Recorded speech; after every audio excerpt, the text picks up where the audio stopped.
This is 5 on your side at 6. Focused on you. Tonight, an investigation is underway for a shooting in North St. Louis City. Police say a 4-year-old girl was shot and killed by her sibling. Thank you for joining us tonight. I'm Ann Allred. And I'm Mike Bush. This all happened around midnight in the Baden neighborhood on Thrush Avenue. Police say 4 children were left at home as their mom went to the store. Our Justina Cornell is live from St. Louis Police Headquarters with new information. Justina. We learned the ages of those children, 10, 9, 4, and 4. Now, we still don't know that little girl's name, but we do know she was a twin. A 4-year-old girl is dead, and it was preventable if that firearm would have been locked up and stored away. Crime scene tape still sits in the Baden neighborhood hours after a deadly shooting.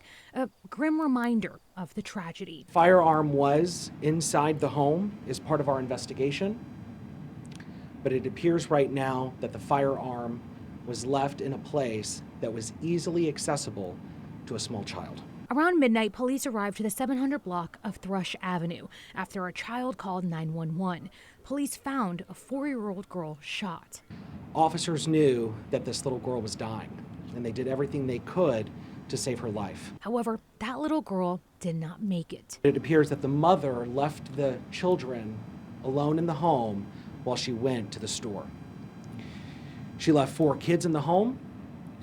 The ages of those kids are all under the age of 10. That's when they believe one child shot another. It's heartbreaking to hear. It's hard to even wrap your brain around for that family. Their heart aches to hear the loss. Their very own mission aims to prevent this. Crisis Nursery with 5 locations works to protect children. Whenever there's a tragedy like this that happens, one of the things that we do is go out into that community, and we will go door to door to both offer gun locks and support, but also resources. And again, just that reminder that, families are not alone. The short-term safe haven has felt the impact of a child care crisis. Post-COVID, we're seeing this, both increase in calls, increase in need. We're seeing, just an overall, truly a crisis in terms of child care providers. Their work is 24/7, knowing care and commitment is needed around the clock. What I would hope that families know is that the Crisis Nursery is always here. Right now, police is working with the Circuit Attorney's Office to see if charges will come down. Now, if you're needing resources for gun locks, you can head to our website, ksdk.com, and go to the section as seen on TV. Reporting live, Justina Cornell, 5 on your side. The Monroe County community continues to mourn the loss of a student athlete who died in a crash over the weekend. Crawford Bryant was a sophomore at Columbia High School who played on the varsity soccer team. Our Megan Kernan joins us live from Columbia with reaction from the school district. Megan. Mike, all classes across the district will be canceled on Thursday for 15-year-old Crawford Bryant services here at Erder Park. Now, Bryant was most at home on the soccer field, so it's fitting this is where his memorial service will be. Bryant was one of four Columbia High School students in a car accident on Hanover Road in Monroe County. It happened on Sunday afternoon. The district superintendent, Christopher Grody, says 2 students are still in the hospital and the 3rd is at home with family. Last night, hundreds of people turned out for a candlelight vigil and marched to Bryant's home. Today was the first day back at school since the accident, but there was a very loose attendance policy. While the mood was somber, school officials worked hard to address the needs of their students. Grody says school districts around the area provided the high school with several social workers and counselors to help the students process this tragedy. The community has really just been calling and saying, what can we do in tragedies like this? What can you do? It's unimaginable to the families, what they're going through, the community, what they're going through. A death of a child it's tragic. The Columbia's boys soccer team is supposed to be playing Muscuda at home tomorrow night. The coach is going to meet with those players and decide if they're going to play or not. Now on Thursday, because of the lack of parking here in the park, the school district will be providing transportation and shuttle buses from the high school to the park for that memorial service. Live in Columbia, Megan Kernan, 5 on your side. We are still waiting for the results of a recount in the St. Louis Sheriff's race. An election board spokesperson says 7 bipartisan staff members processed the ballots for 7 hours today. They plan to finish the job tomorrow. Sheriff Vernon Betts requested the recount after losing to Alfred Montgomery by 256 votes in the August primary. The Missouri House held a special committee on illegal immigrant crimes today in downtown St. Louis. Democrats decried the hearing as an election year campaign stunt and warned it could backfire to hurt the state's economy.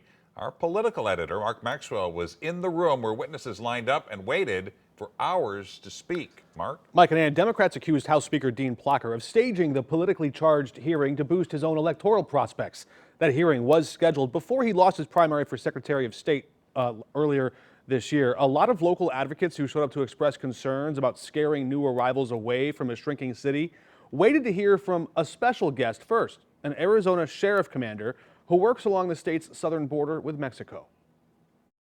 We'd see it every day, migrants being thrown into the trunk of a car, being driven by a 14-year-old kid. As Arizona Sheriff Commander Robert Watkins testified Tuesday in Missouri, Texas troopers were arresting and charging a 19-year-old for trying to smuggle 6 migrants across the border in the back of an SUV. I will show you videos of my deputies pulling migrants from cars from these human smugglers that are American citizens.